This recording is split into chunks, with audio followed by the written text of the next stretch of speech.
అసెంబ్లీలో బీఆర్ఎస్ సభ్యుల తీరు అప్రజాస్వామికమని మండిపడ్డారు సిపిఐ ఎమ్మెల్యే కూనంనేని సాంబశివరావు. సభలో హరీష్ రావు తీరు సరిగ్గా లేదని విమర్శించారు. కేటీఆర్ పై కేసు పెడితే బయట ధర్నా చేసుకోవాలని సీరియస్ అయ్యారు. మీ మీద కేసు పెడితే సభకేం సంబంధమన్నారు. మీ ఒక్కరిదేనా ఈ రాష్ట్రం అంటూ మండిపడ్డారు కూనంనేని.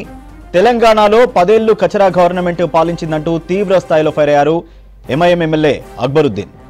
ఒక్కరి కోసం సభను అడ్డుకోవడం సరికాదని బీఆర్ఎస్ ఎమ్మెల్యేలు ప్రజల కోసం వచ్చారా లేక కేసీఆర్ కుటుంబం కోసం అసెంబ్లీకి వచ్చారా అని ప్రశ్నించారు అక్బరుద్దీన్. చప్పుడు వినిపించేటువంటి పవిత్రమైన దేవాలయం ఈ అసెంబ్లీ. మా గొంతును నొక్కే అధికారం వాళ్ళకి ఎవరిచ్చారని చెప్పి నేను మీ ద్వారా అడుగుతున్నాను అధ్యక్ష. వాల్యుబుల్ బిల్లు మీద చర్చ జరుగుతూ ఉంది, చాలా సూచనలు ఉన్నాయి, మాట్లాడనీయట్లేదు.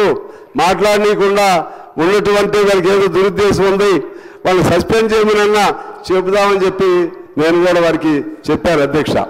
అంటే ఇక్కడ ఒక ప్రధానమైనది నేనేమనుకున్నానంటే, ఇంతకుముందు ఒక రాంగ్ ఐడియాలో వాళ్ళు ఏదో ఊహించుకుంటే ఏదో జరిగిందేమో అనుకున్నా. కానీ ఇప్పుడు అలా కాదు, ఉద్దేశపూర్వకంగానే ధరణిని ప్రవేశపెట్టారని అర్థమవుతా ఉంది. ఉద్దేశపూర్వకంగానే ఆ ధరణిలో జరిగినటువంటి తప్పులు బయటకు రాకుండా చేయాలనే ఉద్దేశంతోనే ఇవాళ కావాలని ఈ తెలంగాణ అసెంబ్లీ సమావేశాలని జరగనీయకుండా వాళ్ళు కుట్ర పని చేస్తున్నారని చెప్పి నాకు ఇవాళ స్పష్టంగా అర్థమవుతుంది అధ్యక్ష. అందువలన వాళ్ళకి ఏదైనా బాధ ఉంటే వాళ్ళని వాళ్ళపైన కేసు పెడితే, కేసు నీ ఒక్కడి మీద పెట్టారా ఈ దేశంలో? నీ ఒక్కడి మీద రండి కేసు పెట్టింది. కేసులు అనేక మంది మీద పెడుతున్నారు కదా. రాహుల్ గాంధీ గారి మీద పెట్టారు, అందరి మీద పెట్టారు, రేవంత్ గారి మీద పెట్టారు, మా స్థాయిలో మా మీద పెట్టారు. మేము ఎప్పుడు ఇట్లా చేయలేదే.